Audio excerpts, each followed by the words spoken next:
Welcome to Psyber-Conversations, the show where it's okay to agree to disagree. Today we're talking about Iron Man 3, the movie that came out in 2013, starring Robert Downey Jr., Don Cheadle. This one was directed by Shane Black, who is a great writer, at least, as far as I'm concerned. He hasn't directed as much. He's directed a few movies, but I really like the stories he's written. And today we've got Bob with us, as well as Matthew and Heather are coming back. Well, I love this movie. We are going to talk just briefly. I do want to mention there is a discussion about whether or not this is a Christmas movie. And for those of you who aren't listening to our show every week, you're not one of the 20. We did do an episode a while back, several months ago. Bob and I did an episode of what defines a Christmas movie, and we talked about Iron Man 3 a little bit in that.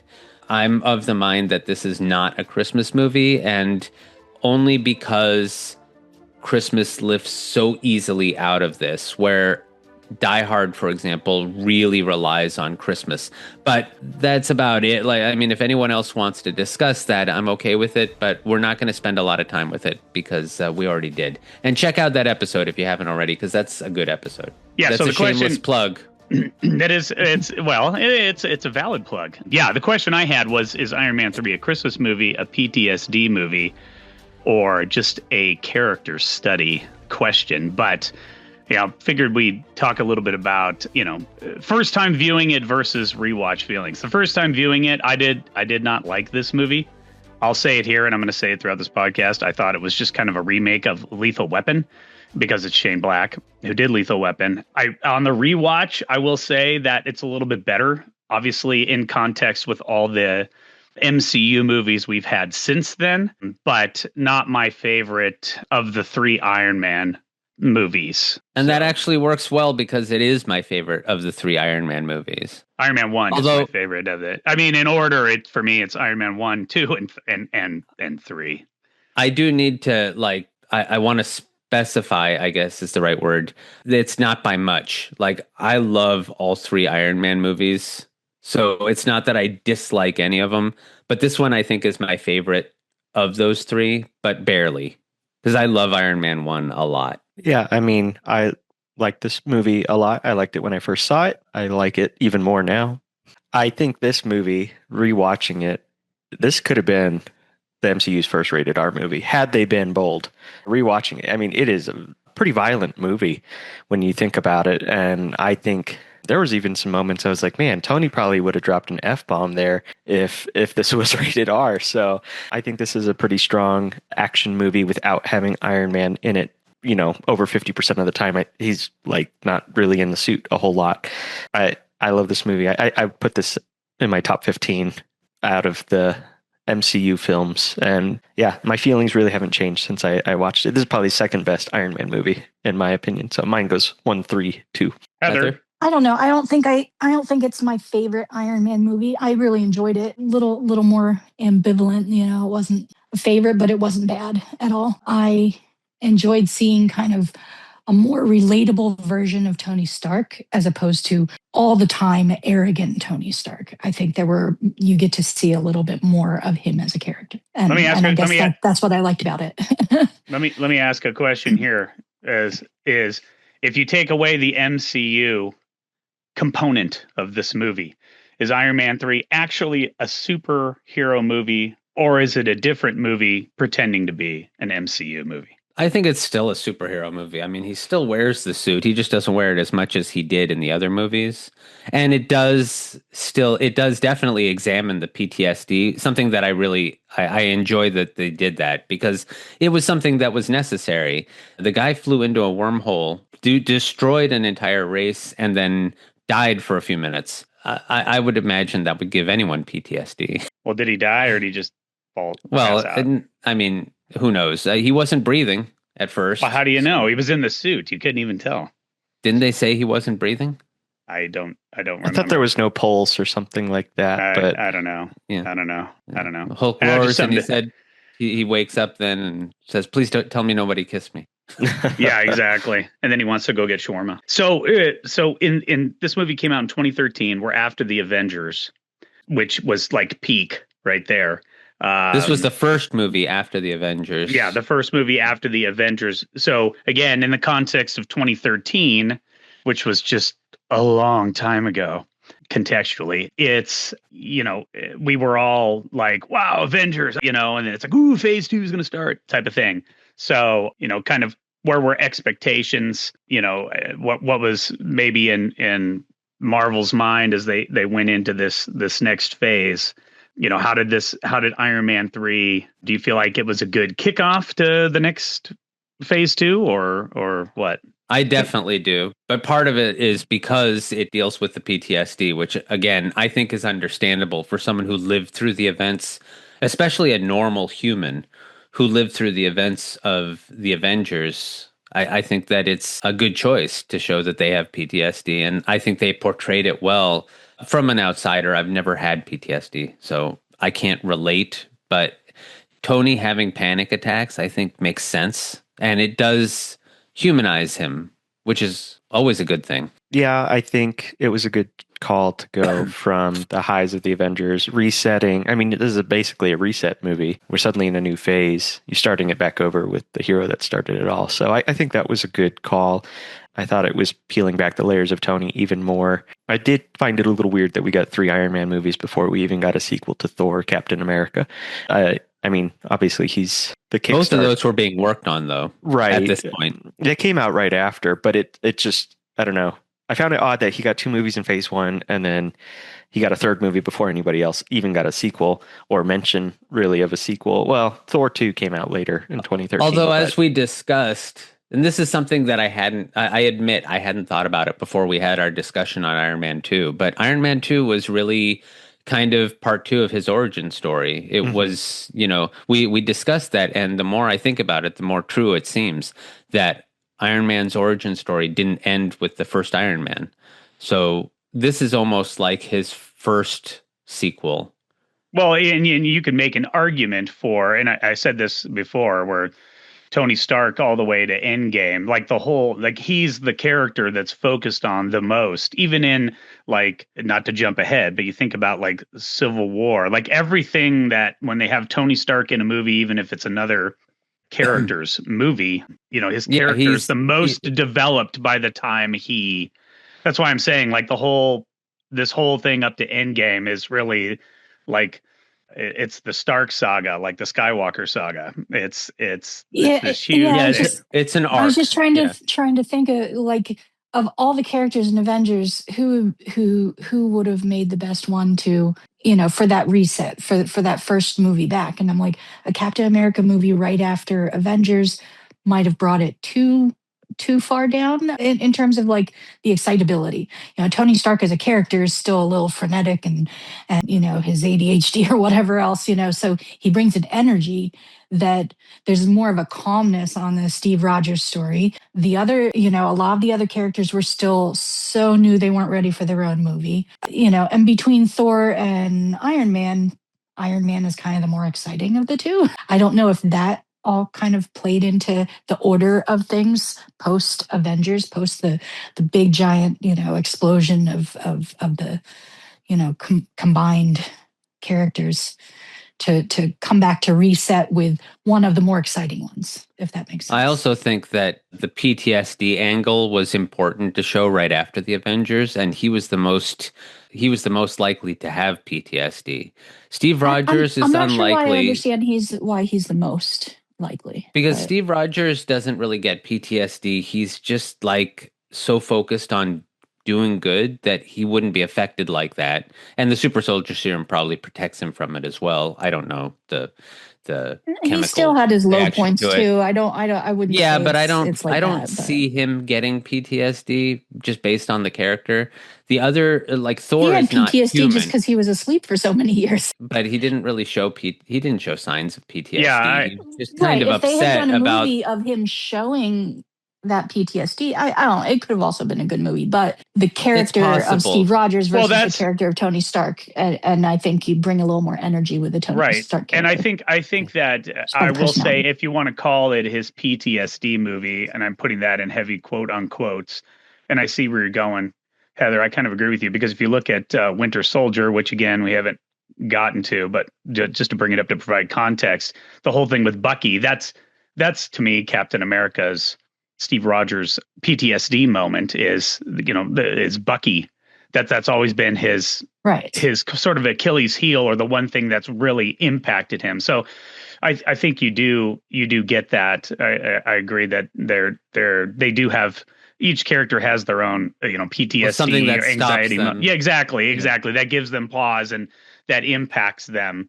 So in fact, but I don't know if that's sorry. No. And I was going to say, now that I'm vocalizing that and verbalizing it, and I'm thinking about it in my head, is I guess you can say that these first couple of movies, and I have to go back and look at Phase 2 a little closer. I know I've been focusing on each one. It's like Iron Man 3 and not thinking about the whole entire phase, but it's like almost like Phase 2 was more character development almost for all of them. I mean, even Thor: The Dark World, there's stuff there because Thor's going through some stuff, and like him and Jane are having issues. It's like I think all this Phase 2 seems to be, dealing with the psychology stuff. Yeah, the psychology. In a way, yeah, there's a little bit of it in everything. But one of the things I was going to bring up, just to shift gears here, and it could still go along with it, is the Shane Black component, because this is, to me, I think the first time where they brought in a well-known writer / director. I think of like bringing in Sam Raimi, for instance, for Doctor Strange: The Multiverse of Madness, so that you bring Shane Black in, and he's obviously got his own particular way of making movies. Obviously, like every Shane Black movie, like Lethal Weapon and stuff like that. This is a movie, like I said, I keep talking about, is they all take place during Christmas. You've got the buddy cop detective component of it, which was in Iron Man 3. Talk a little bit about that. Well, Shane, like the tone shift,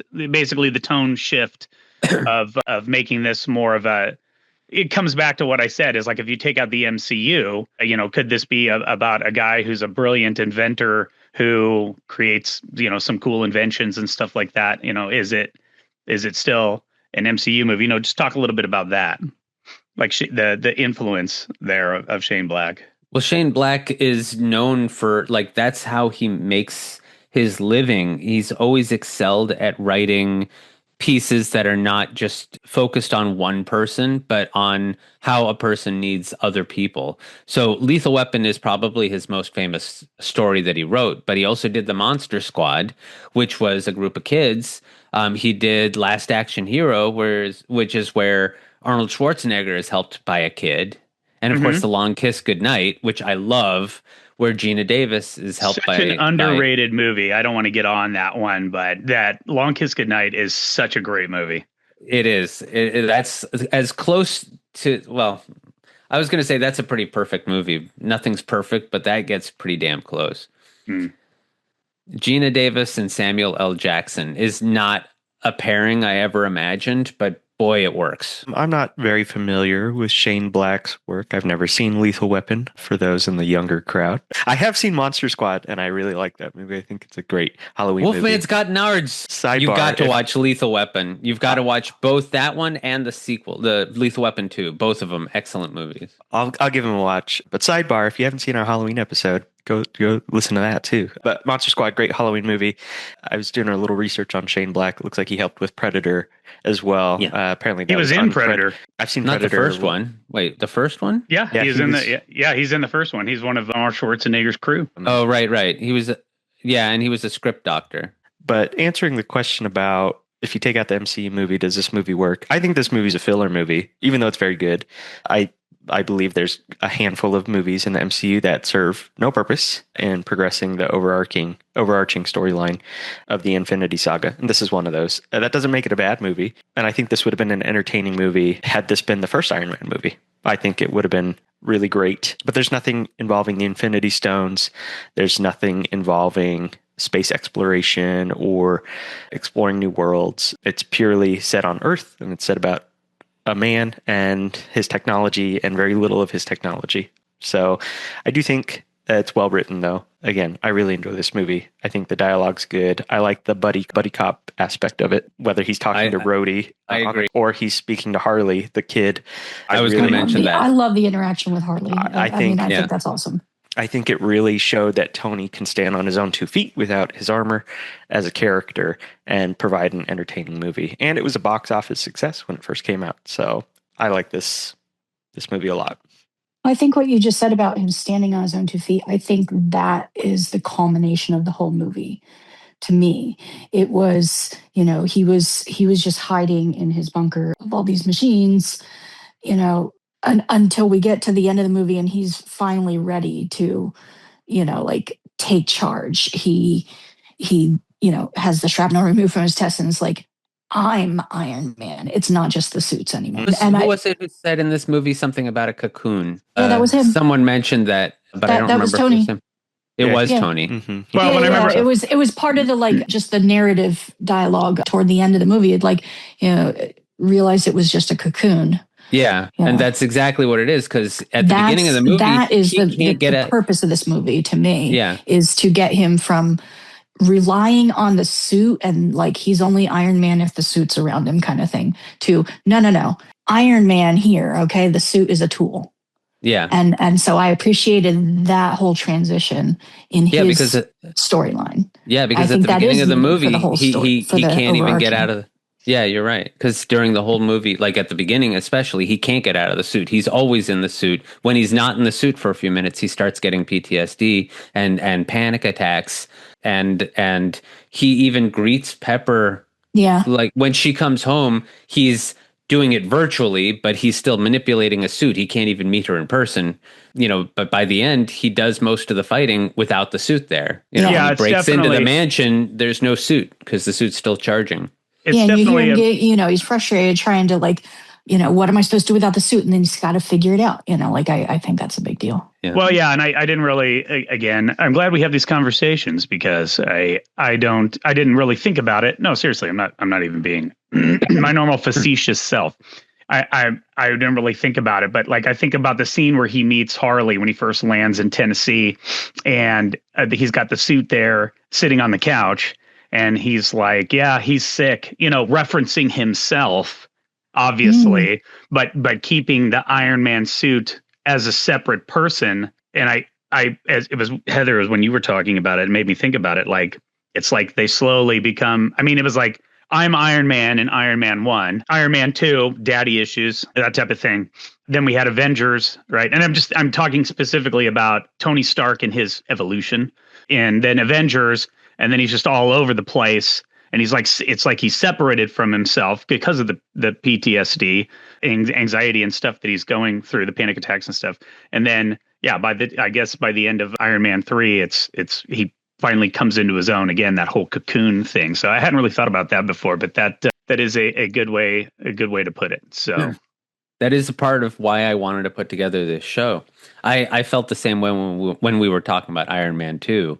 I had never really thought of it as the second part of his origin story until we talked about it, and then it made perfect sense. So I found new appreciation for it. So hooray for us. We're winning. We're agreeing and not disagreeing. Yes.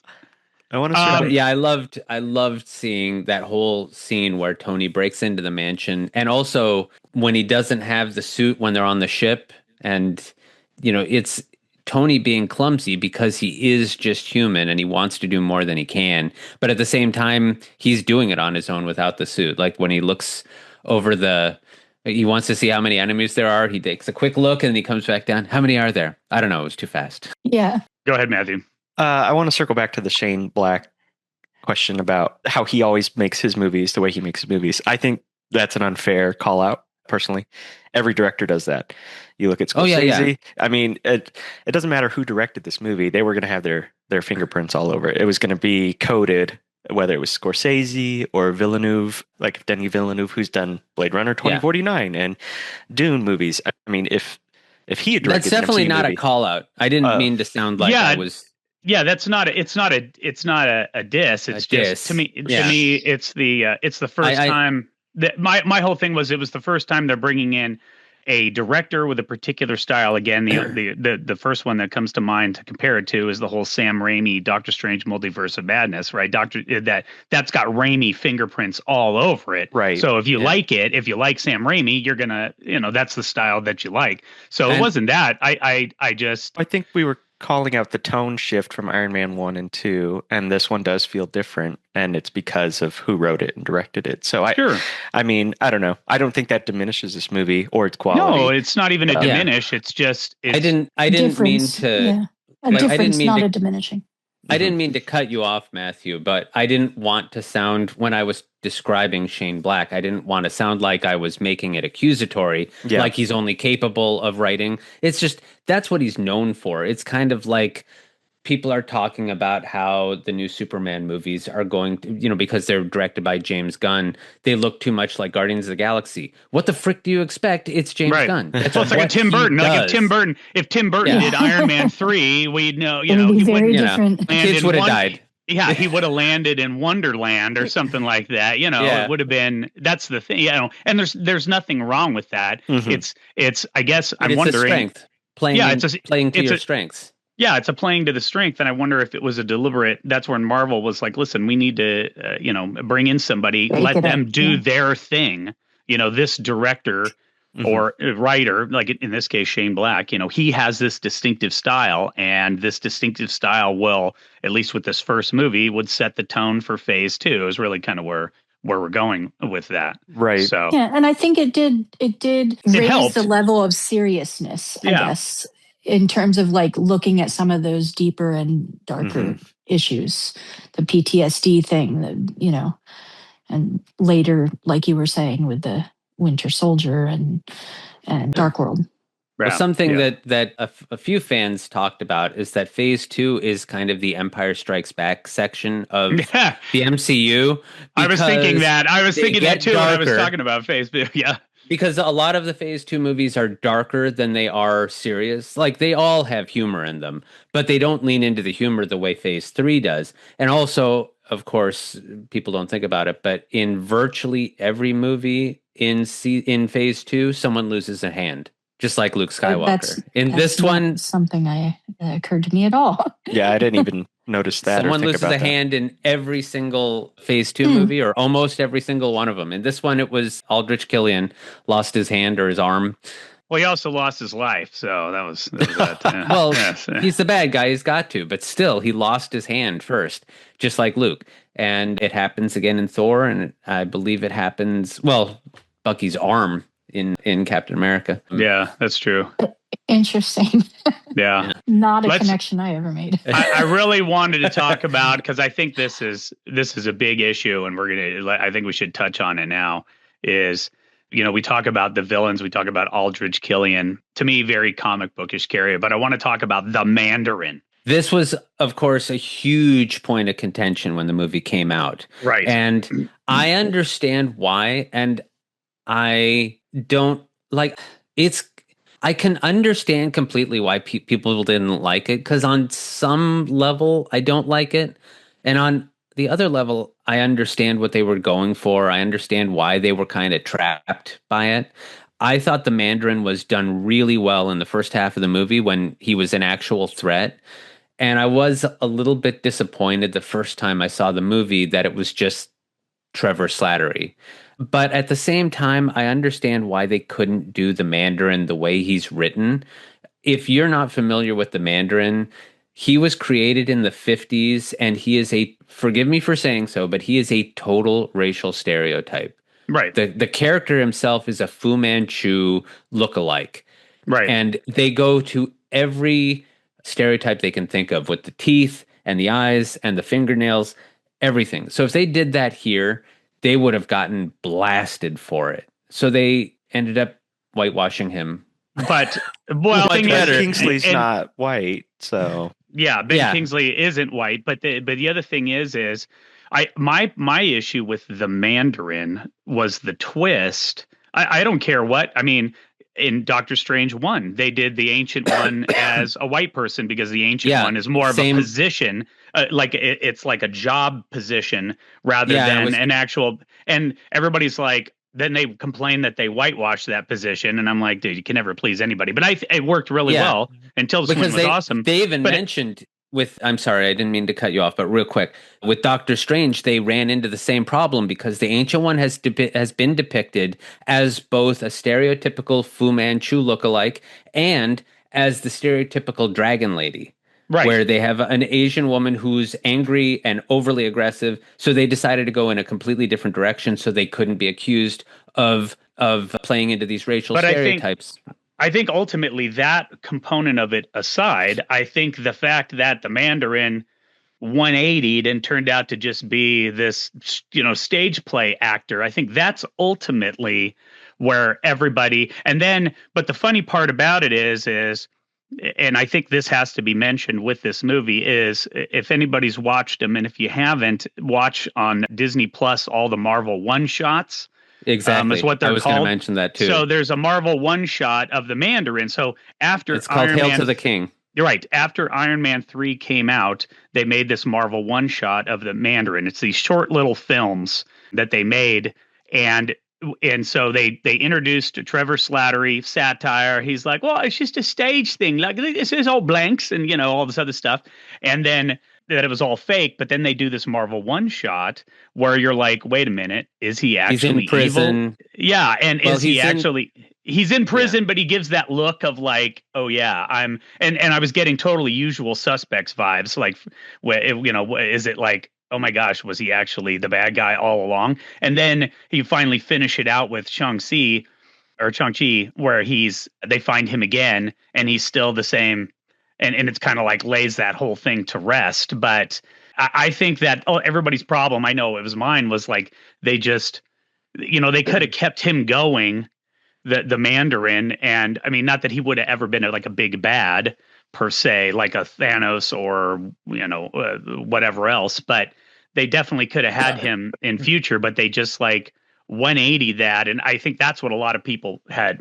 Again, racial stuff aside and all that other stuff, it was just like, what? Like everybody's like, ooh, the Mandarin, and then it's like, yeah, he turns out to just be a dorky drunk British guy, you know what I mean, or whatever. Yeah, because the Mandarin was a huge arch villain of Iron Man in the comics. So and at the time they thought that's what they had reduced him to, was just nothing more than a stage actor, and the Mandarin was fake. And Hail to the King showed us definitively he's not the Mandarin, but there is a real Mandarin out there, because at the end he gets captured. Trevor Slattery gets captured by the real Mandarin, and he's being taken to the Ten Rings camp where he finds out that it's all real. And then that story got continued in Shang-Chi, where we see the real Mandarin. And obviously they changed the character quite a bit from his comic book look, but I think they did a really good job with how they characterized him in that movie. But yeah, I can understand why people, especially comic book purists, would be upset about the fact that at the time they thought there is no Mandarin, that he was completely made up by Killian, and that there was not going to be a bad guy, because they didn't know that the other movie was going to come out.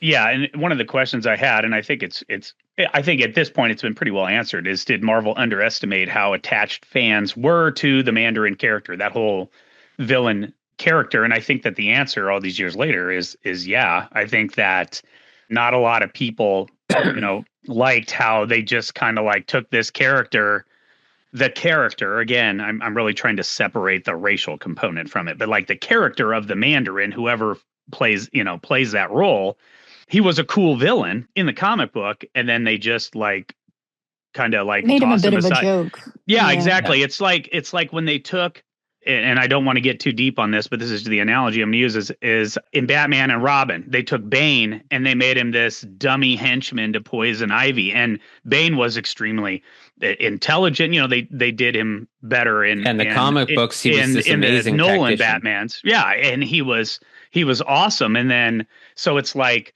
that to me, that's what they did with this character. And again, I was disappointed that it just turned out to be that way, because the Mandarin is a cool villain. I don't know if anybody else has anything to say about the Mandarin before we move on to other villains. I don't know much about I don't know the comics, so I went into this without that background. For me, just watching the movie, though, there was the like what moment when they reveal that. It's like, yeah, I was gonna say, I think he seemed like legitimate bad guy. Yeah, and then it just turns it into a little bit of a joke, and then you're back to Killian, right? Exactly. So it just kind of it took away from anything that I would have. Mandarin was not a huge character to me because of that. and because of not having that history. Yeah. Matthew? What about? Yeah, when I first saw the trailers, and I still remember watching it, I think for the first time, when you hear Ben Kingsley's voice and he's like got that accent and he's like, "Oh, America," and it's like I was like, "Oh, this is like a hardcore villain, unlike what we got with Whiplash," and this could rival. I mean, it's Ben Kingsley; he's won an Oscar. This could rival Heath Ledger's Joker, the way he's portraying it. I thought it was a really serious villain, and then it ended up being like, oh, just kidding. And I didn't like that. I still don't like it. Now that I've seen Shang-Chi, it makes sense that we actually did get the Mandarin later. But in the time frame, this really is what drags the film down for me, is they pulled a reverse card on what they did with Iron Man 2, where Whiplash was the villain and there was no subversion. And then you had Sam Rockwell, Justin Hammer. And then the same thing with this movie, Iron Man 3, you have Guy Pearce playing Aldrich Killian, who seems like a loser in the beginning, and he is not a loser, but he's just kind of dorky, has that Jamie Foxx Electro vibe before he gets his superpowers. And then all of a sudden he's the threat, and he's always the threat, and he's hiding in the shadows. So they pulled a reverse card where they were trying to posture the Mandarin as the main villain, and they pulled the rug out from under you. And I didn't know anything about the Mandarin. I just thought Ben Kingsley is a great actor. I think he's going to give a rock solid performance, and he did. He did it, whether he was Trevor or the Mandarin. But I didn't like the twist, and I think that's ultimately what harms this movie as a whole. Not that Guy Pearce isn't a threatening villain. I mean, Aldrich Killian's threatening throughout the whole thing, and you get that vibe from the first scene with Pepper, and he's being kind of like handsy and intrusive, slimy, showing the brain, and it's like, okay, this guy's not good. So it's not like he's a bad villain. It's just the way they marketed the Mandarin was that he's a villain, and there's no other villain. Even today, I agree. Like, I don't mind what they did with the Mandarin because I like how the Mandarin actually was done later on. Mm-hmm. At the same time, I really loved the way Ben Kingsley played the Mandarin. Mm-hmm. And I would have liked, and that, those scenes where he is, at the beginning of the movie where he just seems so scary. Mm-hmm. And then that turned out to be a fake character. And because I would have liked to see more of that. Simply because that was so enjoyable. Scary Ben Kingsley, yeah. And I think it tied into Iron Man 1, weren't they the 10 rings? Yeah, the 10 rings was mentioned. Yeah. And Yinsen's in the first scene for as 5 seconds. Yeah, and because he said that in the first movie. He said, "I met you in Switzerland, in Bern." Yeah, I thought that was a good callback. So, the twist ultimately disappointing. Funny now in hindsight, and Ben Kingsley delivered perfectly with what he was given. So I don't know if you guys ever saw Matthew. I know this is a one of your 30. So, and by the way, when I say one of the 30, those of you who are listening, and for Heather and Josh, this is a big joke that the kids do to me because I'll rewatch the same movie every couple of months, right? And then they'll be like, yeah, this is like you watch the same 30 movies. So like if I'm watching something, one of the kids will come in, or if I'm like, hey, I was watching this, and they're like, oh, that's one of the 30. So that's the joke there. But anyway, do you feel there was a movie that came out? It was a live action remake of the old Thunderbirds show. Jonathan Frakes made it, called Thunderbirds. And Ben Kingsley was in that one as the bad guy. I feel like that, and if you haven't watched it. It's just a dumb, fun It's thing. A cheesy kids movie. It is a cheesy kind of kids movie. But I felt like Ben Kingsley was more Mandarin in that movie at the end of the day than in Iron Man 3. I don't know if I agree with that assessment, and we can take this part out. But I feel like Ben Kingsley played himself in Thunderbirds, and then this one he really embodied a different character, and it's two different characters completely. So maybe, yeah. Speaking of villains, let's move on to the. But we've talked about Aldrich Killian, Guy Pearce, the whole extremis thing, which we get a little bit of that in. We've mentioned it, Shang-Chi. It's funny how I think Marvel there's certain movies where they take the time to. Shang-Chi talked about the 10 rings, which ties back to the Iron Man 3 and Iron Man 1. And also there's the scene where they get to, in Shang-Chi, for instance, where they get to the underground fighting thing, and there's an extremist warrior fighting one of the Black Widow people. So talk about just kind of the villains in this movie. I know we've already talked about the Mandarin. Let's talk about Aldrich Killian and kind of the other kind of main bad guy, or the henchman guy, and extremists and all that other stuff. Savin. Yes, I knew it started Savin. with an S. Yeah. I love Guy Pearce, by the way. I love Guy Pearce. I've only seen him in one other thing, I think, and that was Memento. Oh, Memento's great. L.A. Confidential, he's like top shelf. Adventures of Priscilla, Queen of the Desert, awesome. I mean, I forgot he's in that. He's awesome in everything that he does. There was an action movie was it called Lockdown? It was like in space, like they were in a space thing, and it's one of his action movies. Again, The awesome. Hurt Locker? Like, no, oh yeah, he's in that too. But yeah, no, that was not. I think it was called Lockdown, or that may be a Stallone movie. I don't know, but there was another one. But I like Guy Pearce, but I felt like, I mean, forgive me for kicking it off, I felt like Aldrich Killian as a villain was extremely one-dimensional. It was just like he was very formulaic in how he was. I felt like it was a very plain villain, at least in terms of who he was. Like we talk about Whiplash and that type of thing. I think like Whiplash had obviously more of, I mean, I think there was even a little bit more depth to him, in my opinion, than there was to Aldrich Killian's character. Well, remember that Marvel was accused of that for much of the first three phases. Marvel was really constantly lambasted for having one-dimensional villains until Infinity War. That's why I remember reading reviews of Infinity War where they were like, finally, we got a bad guy with some, depth to him in Thanos, because before that, they said all of the villains were, or almost all of the villains were pretty one-dimensional, except for Loki. Ultron's pretty layered when we get there. I agree, but Ultron is very layered. I agree, and I don't agree with what the reviewers said, but a lot of the reviewers were saying that Marvel was considered, like, a lot of their villains, not all, but a lot of their villains were considered one-dimensional, and Aldrich Killian is one of them. I like Aldrich Killian as a villain. I don't know much about the comic storyline with Extremis. I know it was a couple-year storyline for Iron Man there, but I like the introduction of the character. He's a little flat in his motivations because Tony stood him up on a rooftop. It's like, I don't know. And very, the real very world, basic villain origin story, slighted by a rich guy. People, and then but I think if they had put more into Killian as a villain, it would have taken away from the depth of the Tony Stark's part of the storyline, the development of the Tony Stark character, because our attention would have been divided, I guess. Well, that's all the time we have for today. I want to thank Bob and Heather and Matthew for joining us. Next week, we will finish our discussion on Iron Man 3. Thank you again to all our subscribers. If you haven't already, hit like and subscribe. And as always, make tomorrow better than yesterday.